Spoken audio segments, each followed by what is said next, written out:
Just imagine, it's Tuesday night in October.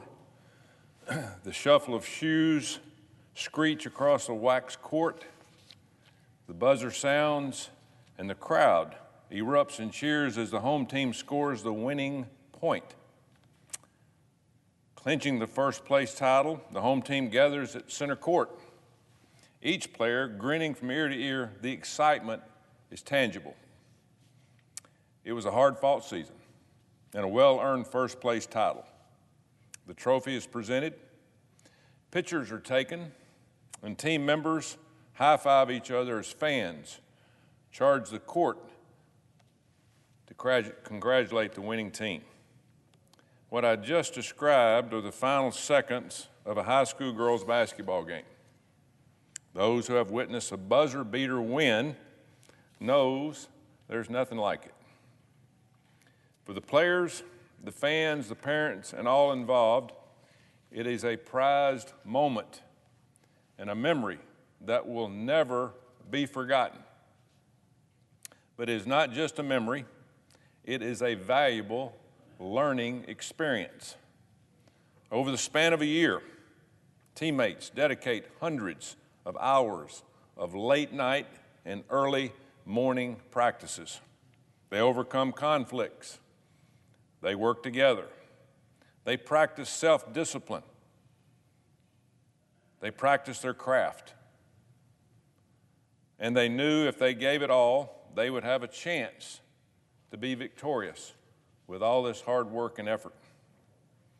I saw these learning experiences unfold time and time again throughout my 40-year career as a coach, educator, and mentor. A great deal has changed in the world of women's athletics since I began my career coaching high school girls basketball almost 40 years ago. What an experience. Almost 50 years ago, female athletes received less than 2% of college athletic budgets, and athletic scholarships for women were virtually non-existent. Only 1 in 27 girls participated in intercollegiate sports in the United States 50 years ago. 1 in 27. Since the 1970s, female participation in sports at the collegiate level has risen by more than 600%. And today, 43% of the high school girls that we have in school today participate in sports, up from 5% 50 years ago.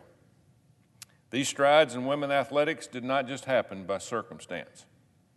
They are a result of Title IX protections passed by Congress in 1972 in this very room where we are today. Title IX provided females a long-denied platform that had always been afforded to males only. It ensured female athletes had the same access to funding, facilities, and athletic scholarships. That was Title IX. It is an unquestionable truth that biological males have a physiological advantage over females. Title IX acknowledged that truth for the benefit of women's athletics. To break it down even more, one study states, quote, on average, males have 50% greater upper limb strength, 20 to 40% lower limb strength, and an average of 12 pounds more skeletal muscle than age-matched females at any given body weight. Title IX sent an incredible message to female athletes across the nation. That message was, you can compete. You can win. And you will be afforded a fair and level playing field to do so. Because of these reasons, decades later, we know Title IX has been a monumental success for female athletes across this country. As the 50th anniversary of Title IX approaches, at the end of this month, we should be celebrating female athletes who were given the opportunity to win first place, to learn the life lessons sports teaches each individual, and to overcome obstacles and reach their God-given potential. We should be asking ourselves how we can preserve Title IX so female athletes 50 years from now can experience the same euphoric feeling of hard work and hard-earned victory. But unfortunately, with the Biden administration's proposal, as of the next few weeks, we will lose Title IX protections for female athletes as we know it. Later this month, it is expected that President Biden's Department of Education will publish a proposed rule to change Title IX to align more with the administration's progressive agenda. These proposed changes would require schools to allow biological males to compete in women's sports. It would take a wrecking ball to the 5 decades of Title IX success and tilt what was a level playing field to the far left. With the Biden administration's proposal, female athletes will lose. We cannot allow Title IX's protections for female athletes to be eroded. It's been too much of a success. And I plan to continue leading efforts against this misguided policy to ensure no federal action will negatively impact female athletes.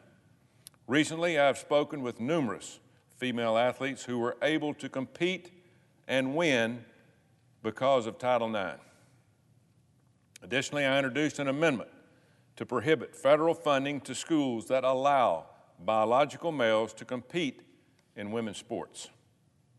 I have also repeatedly called for the Senate to pass the Protection of Women and Girls Sports Act, legislation I helped introduce that would ensure the definition of sex in Title IX is based on solely a person's reproductive biology and genetics at birth, and prohibit federal funding to institutions that do not uphold that definition. And just last week, I sent a letter to the United States Department of Education, Secretary Cardona, warning the administration to rethink this rule change. The Biden administration's Title IX rule flies in the face of the so-called science that Democrats are quick to pledge their allegiance to by ignoring scientific differences in biological makeup of male and female athletes. Apparently, science only holds water when it conforms to Democrats' partisan agenda.